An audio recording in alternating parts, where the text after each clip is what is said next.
Here we are again, boys and girls. What an abysmal performance. Here we were last night with a former Manchester United player. We were all giving it the big one, thinking, 2, 3, 1, 4-0, whatever.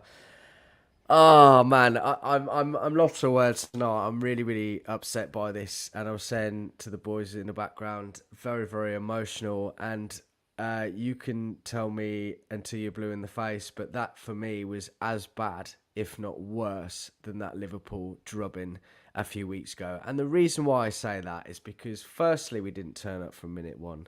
Secondly, nobody had any fire or anything. Thirdly, we had probably as little shots as we did in that game, and this was far more important. This was a massive game that we were tipped to win. We're favourites for, and we've absolutely gone and fucked it. Anyway, rant over. I'm sure the boys will be able to dissect it a little bit better than I can right now. Stu, Fred, thank you for joining me, boys, on a very difficult time. I hope you're both very well, personally, but talk to me about how you're feeling. Stu, now. Am I surprised? No. Look, football has a habit of punching you, from any angle at any time. And I always say, and I speak a lot about, football is mainly common sense rather than your feet. To be a brilliant footballer, you've got to have it up in your brain rather than what's at your feet. And, today we've witnessed a bang average Seville team come at us, which we knew, by the way. We all knew they would be at us. They said it in pre-match interviews. Themselves. Rakitic came out. They said we're going to be all over you. We're going to be closing you down, and we didn't plan for that. We did not plan for that. And sometimes with football, you have to fight fire with fire, and you almost have to stop playing the game. So you can disrupt the opposition. And when you've got some absolute moron running at you at 100 miles an hour, you want to knock the ball off and just stand still so he kind of bumps into you, just hits you. And then you're saying to him, keep coming like that, pal, because that's what I'm going to play for the first 10 or 15 minutes. If you're going to do this, that's how I'm going to handle you. But we don't. We fall over. We back away and we allow substandard players to run around us a la Brentford back at the start of the season, to run around like fucking under eights and dispossess you and then do something with that dispossession. I'm not going to get into the De Gea Maguire debate, but I'm going to have to touch on it. You're talking at an elite level international footballer who has been at Manchester United for 11 years. He's played with Maguire for 5 years, 4 years, 5 years, something along those lines. He must have known or will know that you don't give Maguire the ball when he's facing you. And you can see three players which will quickly get across the ground, in which they did, and close Maguire down. Now, I've already seen the usual rhetoric from our good old friend at the United stand, that moron, who knows nothing about football, by the way. He's just actually proven by his tweets tonight he knows nothing about football, to which there's 1.7 million people who equally know nothing about football because they follow him, suggesting that if De Gea went long, then fans would be going nuts. Well, they wouldn't, because if De Gea had gone long, we wouldn't be 1-0 down.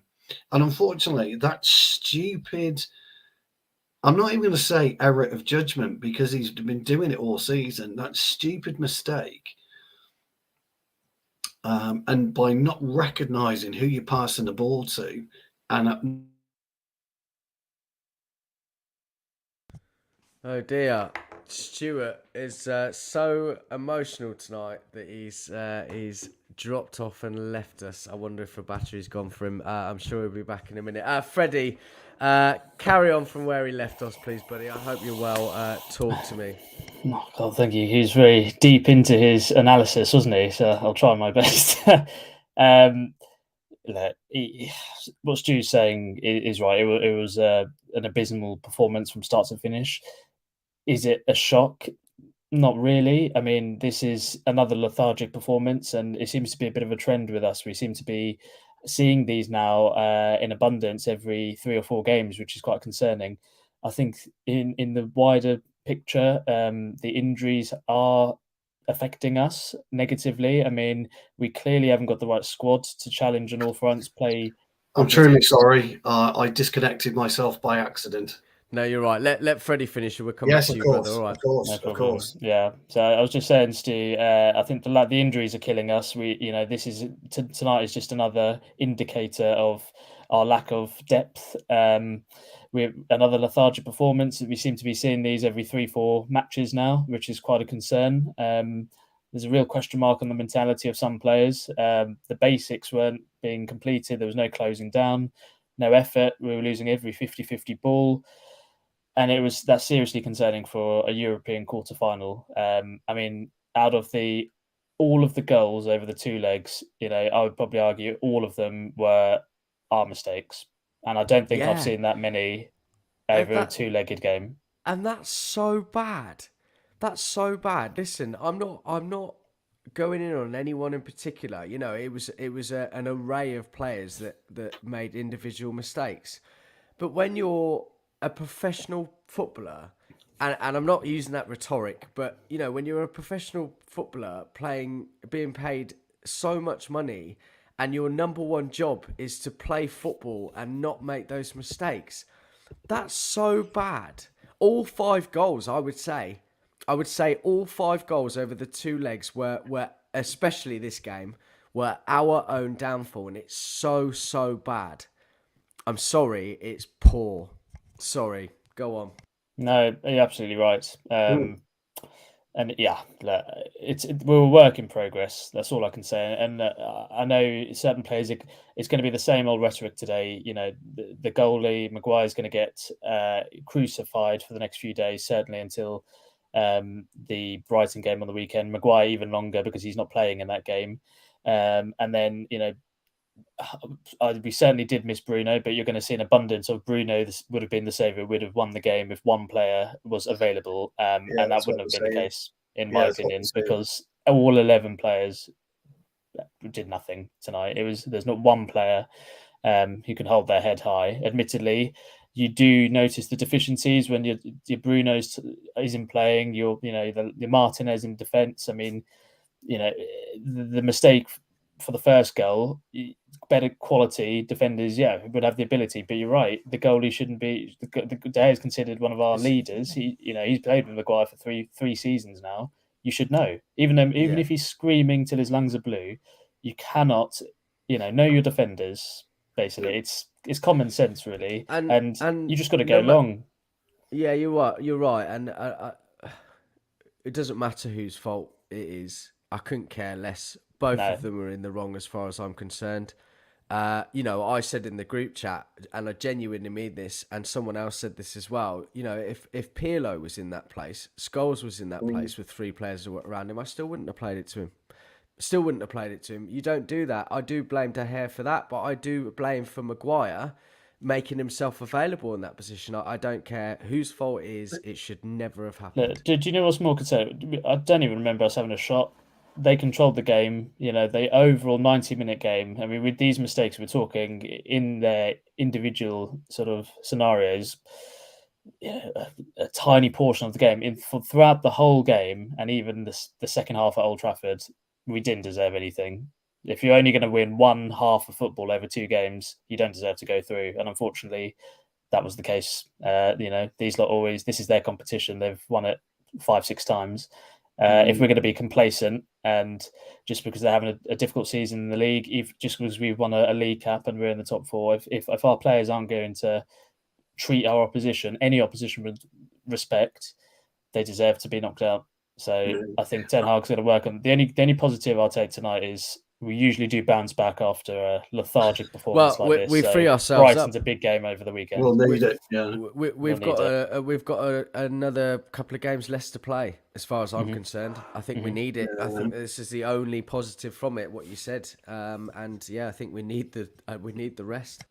Just to finish off what I was saying, lads, before I cut myself off like an absolute moron, I did deep dive in on my analysis a bit, so I apologise about that. But what I did want to touch on is the rhetoric already running around Twitter, where the image of the ball from De Gea to Maguire, these players are quite wide from him.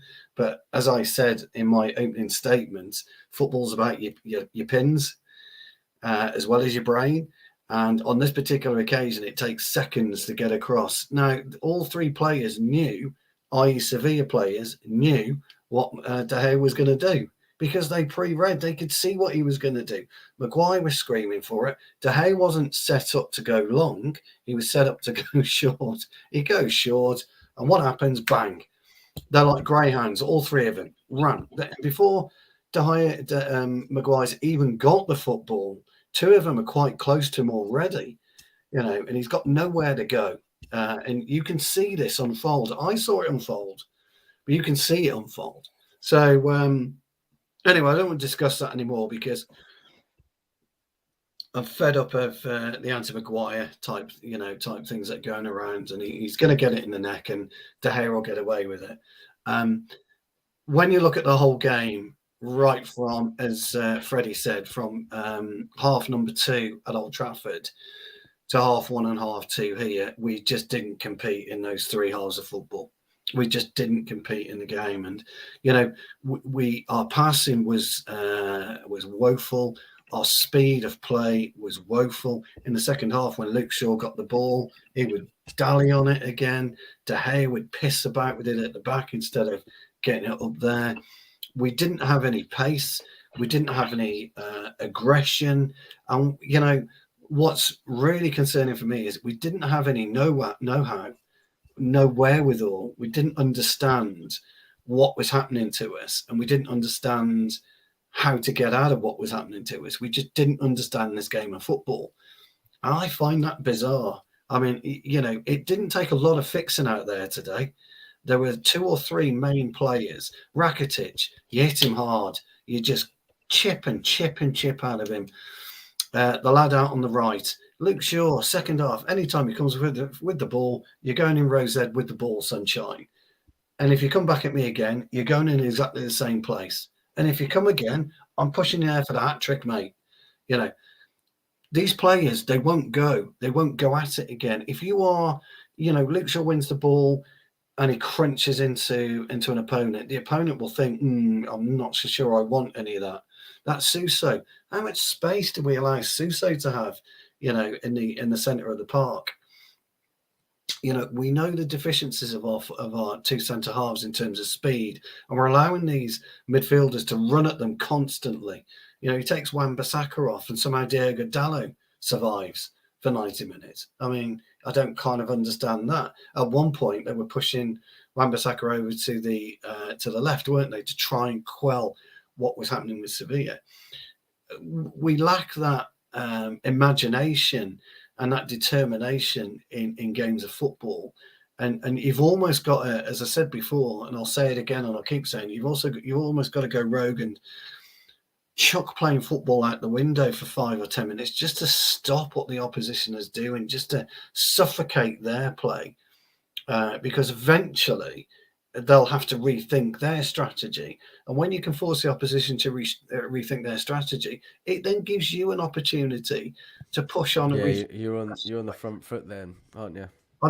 I'm fed up, really. And I did say, and you guys know, because I was on the show when I said it about 4 weeks ago, we were going to have a very tough time over this period.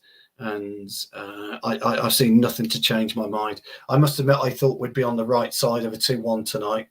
I thought we'd have a bit more about us, but clearly I was wrong. Yeah, happens to the best of us sometimes, Stu, and that's not me saying you were wrong. That's all of us. I think we all felt the same. I think we all felt the same.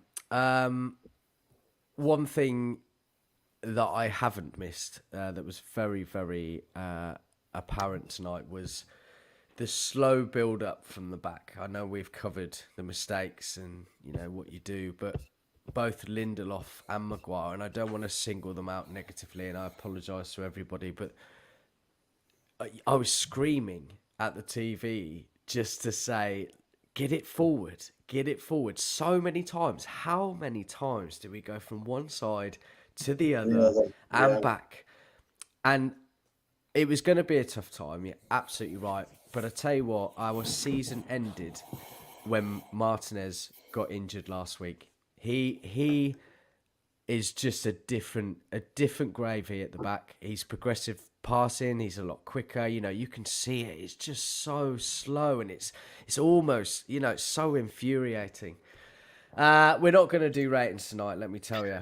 Nope. It's just not worth it. And to Jarvis in the comments, I'm sorry, mate. We haven't got a lot tonight, and we will try and pull some positives as and where we can. But I tell you, it's going to be very few and far between.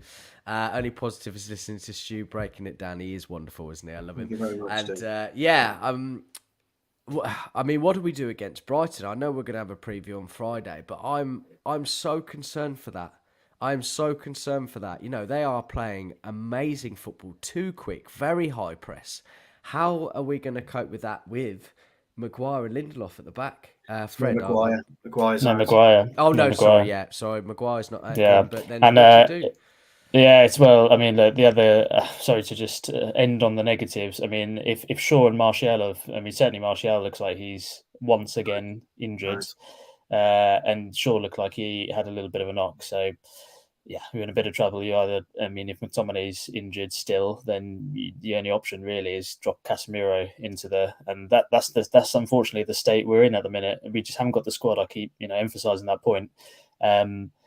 Look, we are a work in progress. We know that. I mean, one transfer window, ultimately, I'm not going to count January as one because I think it was just a failure on the club's part. But one transfer window for the manager isn't enough to develop or create a squad.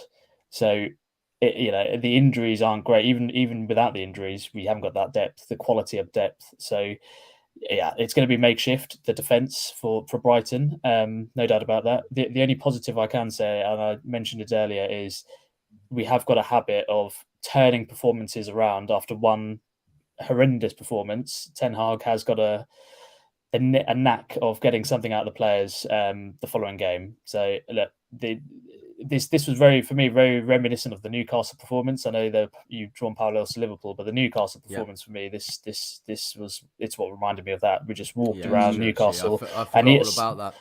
Yeah, do you know what? They're playing from the back as well. That Newcastle game, there's an image that's ingrained in my head, and all three of their attackers are on the edge of our box.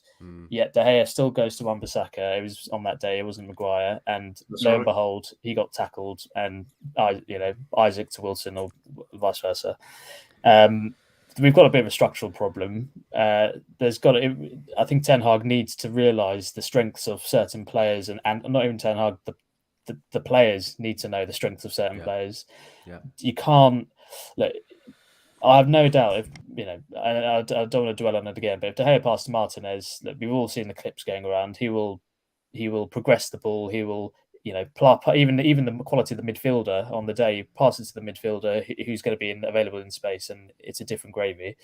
The problem I have, or the worry I have, is Brighton are very, very difficult informed team on the weekend. Yeah. And even if we play half as bad as that tonight, we're still in trouble. So yeah, a lot of these players have to buckle up. I don't think you can't use fatigue as an issue. It's just naivety and complacency at this stage in the season. Most of our team, I mean, we've got one of, if not the most expensive squad in the world somehow. They're all internationals. There's no excuse for a performance like that. From a positive point of view, they have the opportunity now to lay down a statement and put this game behind them very quickly should they turn up on the weekend against Brighton. But yeah, no excuses if not, despite the injuries in defence. And one thing I will say, Marc, just the lack of Bruno and certainly the lack of Martinez, as you touched upon. Martinez has been lauded for his defensive capabilities this season, but his on the ball, technical abilities in terms of progressing it up the field in one pass from defence to attack, from exploiting the half channels. no better in the league, in my opinion, at doing that. And certainly when he doesn't play, we notice that and we miss it. It just seems that we haven't really we didn't really have a plan A or a plan B tonight. There was no playing on the ground. There was no long ball. It was just hit and hope. And I think with the injured players, that's a bit of a worry because we're missing the on the ball quality, and we just need to improve our squad strength in the coming transfer windows. Yeah, just to come to a couple of points before I bring you in, Stu. John, great to have you in the comments, my man. I hope you're really well. Tonight shows that some of our team have a mental block and we are still a bit off competing for the major trophies. This was something that I was saying tonight. Very rarely this season have we gone 1 or 2 goals down. Very rarely, okay? And I've never seen a team capitulate like we have done against Newcastle. Tonight, Liverpool, Brentford even, I've never seen a team drop all emotion, negativity, do you know what I mean? I've never seen it, and it's so poor, and I really feel, we've touched upon the strength and depth. I think that's highlighted every time, we get carried away, we get excited, things are great, we forget, and it's so easy to do so, and that's a big thing. But I also feel like we need to get players with a lot more resilience by the fact that if we do go 1 or 2 down, they're not going to drop their heads. They'll be able to pick everybody else around them and drive them forward. I think that we lack that still. You need about 6, 7, 8 players, I think, in the whole team, really, in the whole squad, maybe more than that. And I don't believe we've got maybe 3 or 4. And I think that's another big problem. I just wanted to say to you, Keane has been, actually a couple of things. He overslept this morning, so he didn't even go to Seville. And I'm sure he's really fucking happy about that, although he was gutted this morning. Did he have a ticket, did he? Yeah, he had a ticket, he had a plane ticket, he had a hotel, and he overslept this morning. I felt absolutely gutted for him, but I can imagine he's probably relatively happier now. So it's silver linings and all that, but I'm a bit unfortunate. But also, he has been talking to the 1958. Now, if you don't know too much about what's going on at the moment, they are organising a protest on the 30th of March. That's a game against Villa at the end of 30th of April. And it will start from the Manchester City Centre at 11 a.m. Now, we will be getting 1 or 2 people on over the next coming weeks from the 1958 to kind of give a bit more information about that. So please make sure you're sort of sharing, get involved, obviously go up, and we'll be covering a lot of that and potentially doing part of the protest on live on the channel. So keep your eyes peeled for that. But some exciting stuff and something we should all get behind, obviously. Stu, what else can we add? There's not really a lot else to add. I mean, again, if I was to look at it through the players' eyes, when I'm trudging off the pitch, I'm talking to as many players as I can and voicing my opinions. You wouldn't see me walking with my head down. I'd be talking to as many of them and say, "Oi, we've done this, we haven't done this, we haven't done this. You should have been there. You should have been there. I should have done this. I should have been better than what I was." And you almost start the breakdown of the game immediately through the, by walking off the pitch. When you're clapping the players, you should be constantly talking about what's gone wrong. And we have this night and day attitude to football. We're either excellent or we're bad. There's no real in between with us. And it is a massive problem. Obviously, Erik ten Hag knows the deficiencies we've got in the squad, knows the types of characters he's got. But even he, I think, would have been shocked at the lack of discipline that was evident tonight. The lack of, Martial goes off again, injured again. I didn't even see him get injured. What have you done? Have you rolled your ankle? Fucking stay out there. Stop hobbling off all the time. Stay out there, Luke Shaw hobbling again. You've just come back from injury. What the fuck's wrong with you? You've got to keep yourself fit, and it's down to you. And we're too weak. We're weak as a team. We're weak mentally, and we just don't have this killer attitude that enables you to run through a brick wall, or or a huge block of ice to win that game of football. And Sevilla just decided they were just going to pound us, and we allowed them to do it because we caved in and we rolled over like 8-year-olds. And at one point, during the first half and the second half, we were like a dog having our belly tickled. We just rolled over, and the owner's there tickling away, and the dog's wagging his little legs, his little tongues come out of his side, and he's laughing. Unacceptable. Completely unacceptable. And that changing room should almost have amounted to a scrap in the end. It really should have. And I can't underestimate and I can't really underplay what I'm trying to say, because you walk in there, you should be chucking your fucking boots off at people. You should have been having a go at people. You should be in their faces. This is unacceptable. You're a Manchester United footballer and you play like that. It's not good. And you take it yourself, by the way. You take it on the chin when somebody has a go at you. As well, and all of you have got to understand what it's like to be in a professional changing room where mistakes cannot be tolerated, poor play cannot be tolerated, laziness cannot be tolerated, stupidity cannot be tolerated. Nothing can be tolerated but victory. And these guys haven't got it. They don't care. And tonight, we'll land at 2-3 in the morning. They'll get in the Bentleys. They'll fuck off to their mansions. They'll probably have a day off tomorrow. And then we'll travel down to London tomorrow evening, I would imagine. We are going to get a right kicking from Brighton. And I Freddie, I totally agree with you. I just don't think we've got the balls to battle back and play. Brighton are a far better team than Seville. Far better team. They play a more expansive game. They'll stretch us on that Wembley pitch. They'll stretch to play as much as possible. And Ten Hag's got a decision for me. Sancho, you're on your bike, mate. Rashford through the middle. I bring in Palestri. Give Palestri a go. What we got to lose? Yeah, I don't know why we haven't seen more of him. What have we got to lose? What have we got to lose? He's been so good every time he's come on. He's done more in 10-minute, 50-minute, 20-minute cameos than most of our players certainly did tonight. What have we got to lose by playing him? We've got nothing to lose by actually throwing him on and saying, look, just give it a go, mate. We need somebody who's industrious. Mm-hmm. Ericsson just couldn't get it going today. Sabitzer couldn't get going. Would have Bruno made the difference tonight? No. I don't think he would have. I think people will say, "Oh, we desperately missed him," etc., etc., etc. I don't think he would have made the difference.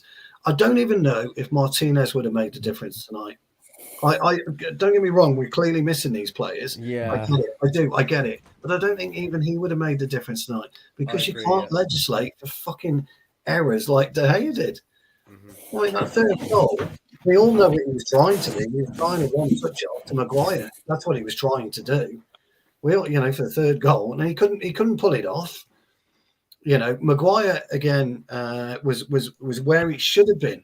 Is where he should have been for once, because De Gea should have just pulled it down and knocked it off, and then the striker doesn't even get a sniff, does he? But De Gea fucks that up. So striker's got an empty goal. The header, I can't make up my mind. Whether it was just too high for him. I think we, at that point, we were so still irate from the first goal. It's so easy to then continue the sort of blame train, I suppose. I can't make up my mind. So I'm not gonna go in other than that. And so, for the errors that we've done today, were they forced? Yes, to an extent, because you're being harassed. But you should be better. You're playing for Manchester United. You should be better. You should be able to handle that pressure. It should be nothing to you. It should be an absolutely nothing. Back when I was playing, and you may be playing in front of 1,000, 2,000 people, you don't even see them. I know it's completely different to 80,000, screaming morons. I get that. But you don't even see these players because you're too busy concentrating on what you're doing. And this is nothing new to playing in front of 80,000 for these people, these players. They do it week in and week out. They do it all the time. They even train in front of 1,000 people. They do it all the time. It's a nothing. And yeah, I would imagine Ten Hag, for the first time in his Manchester United manager career, has probably walked in there, threw his hands up and down and said, "I haven't got a clue what to say to you, mugs." Yeah, I just don't know what to say to you. Because probably right. What can you say? And it's one of those. So. Freddie, you wanted to Sorry, come in, Freddie. buddy. No. I mean, look, I don't. It's a funny one, isn't it? Because we've got the quality there. I believe in that team today. On another day, we could have easily. They should have won that, and I believe they could have. It's just the mentality. It's complete mentality. I don't know what it is. Complacency because we've had probably overachieved from a low expectation base from last season. I don't know. It's really concerning how we just we'll have one awful game and then go on a little bit of a 2-3 game streak and then we see a repeat of it. It's something that it's a culture shift that needs to be instilled in this squad, and that doesn't happen overnight. Unfortunately, that can take years to instill. I feel like we're sort of going back 6 months. Really, we talk about all these sort of things. You know what I mean? And as I said, you sort of get carried away and you see positives and this, that, and the other. You forget about all the things, and then all of a sudden you're reminded of the culture change, of the squad depth, of all the things that need to happen. Just going to come to a couple of points. Paul Scholes been going in a little bit, and Ten Hag. I'm going to try and maybe change the words a little bit so it doesn't sound too harsh, but here we go. So, Paul Scholes says, when it comes to the big atmosphere and crunch games, it seems that they still fall short. Probably one of the best things he said for a little while. I think it's true. You have to question the goalkeeper. Eventually, Ten Hag is going to want to play out from the back. David De Gea is a fantastic goalkeeper, but not a fantastic footballer. Ten Hag has come out and, he's right. When you make such mistakes, it makes it hard to win a football game. We showed on so many occasions good performances, but we're not ready for this game, and that can't happen at this level when you're playing for Manchester United. Then he goes on to... That's terrible to listen to, that is. If the manager's turning around and saying, you're not ready. If I'm in that dressing room and I'm hearing the manager say that, I'd be beside yourself, wouldn't you? Yeah, I would. Imagine if it's very difficult to make that sort of association with football players, but essentially imagine you being in your office, whatever it is you do, and your manager calls you out like that. Fuck. Do you know the thing is? Oh my God. Do you know the thing is, lads? We went away on tour last year, and we this one particular goal in the game. I was over at left centre half, and I was marking my player, and the ball bobbled around, and the goalkeeper gave it to our right back, and the right back lose it. They score. I got the blame for it. Because I wasn't quick enough to cover it. Mm-hmm. And this is what the point. The whole point about this is that's what professional football's about. Okay, I was nowhere near it, nothing to do with me, but I still got the blame because they were looking around for somebody to blame, and they absolutely castigated me on the pitch. And I'm like, look, lads, it was nothing to do with me, etc., etc., etc. But I love that mentality. That's the mentality you want. Okay, nothing to do with me, but I'm still being shouted at. I'm still being screamed at. So next time something like that happens, what am I going to do? I'm going to step a little bit closer, making sure I can still see my, my player. We're going to step a little bit closer, but we haven't got that mentality. Did you see Lindelof after the De Gea's third goal, the mistake? I did. He was like, and he walks away. I'd have been fucking going nuts at De Gea. Maguire should have been in his face. What the fuck are you doing? It was 2-0. We had a chance maybe to get back in it, but you fucked it right up today. And I've been going nuts at him. But we don't do that, do we? We just turn away and we walk to the fucking... Yeah, they do that a lot, and they need to vocalize a lot more. And all times of the game. When you're being commanding, when you're defending corners, free kicks, and when those things go wrong, you've got to be. It just gives people a rocket. Peter Schmeichel, if he'd done that for the third goal, would have bollocked Steve Bruce, and it wasn't Steve Bruce's fault. He'd have been in Steve Bruce's face for that. Mm-hmm.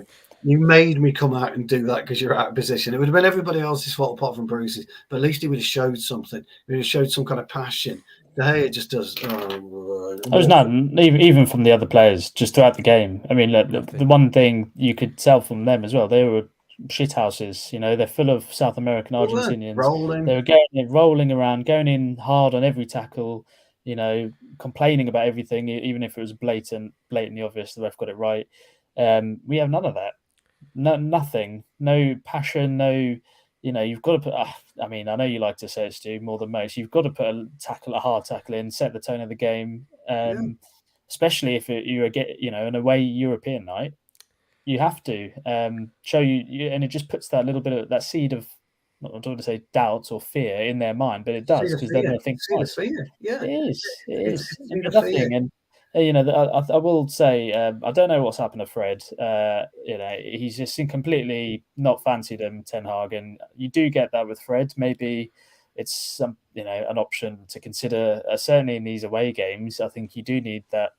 Drop a bit of quality on the ball, and you do go a bit of tenacity, a bit of industry, because even without Bruno, our pressing was non-existent, and it does show that when these sorts of players aren't missing, it's so evident. You see the things that you necessarily go unnoticed, or that you take for value. Even Fred, another one. So maybe we just need to we need to go back to basics. We need to shift that mentality, certainly against Brighton. Otherwise, we are going to get eaten alive. Yeah. Right. We're going to come to the end, guys. I just want to say... I think so. I just wanted to say to everybody, apologies for the negativity tonight. I am honestly sorry. We try to be as measured and as calculated. I was going to say, it's measured. It's not negativity, pal. It's measured. It's measured criticism, and it's the right thing to do, because we haven't gone in and called anyone rubbish, pathetic, a child, or anything of that nature. We've gone in and we've broken down, all three of us, about where it went wrong and why it went wrong, and we've explained. So I don't think we're negative, dude. To be fair, I get that. I don't like to lose my head, and I'm not saying that I have on the show. I feel like tonight it's just so difficult. It's so difficult, and I'm absolutely appalled at each and every single one of them. But as I said, make sure you tune in next week. 1958 on. And big things coming up at the end of the month. It's really, really important. Everyone needs to get behind. All the hashtag Glazer out and all that stuff. Get behind and push. It might not do a lot, but it will do something, and that's what counts. Obviously, we got the preview for Brighton.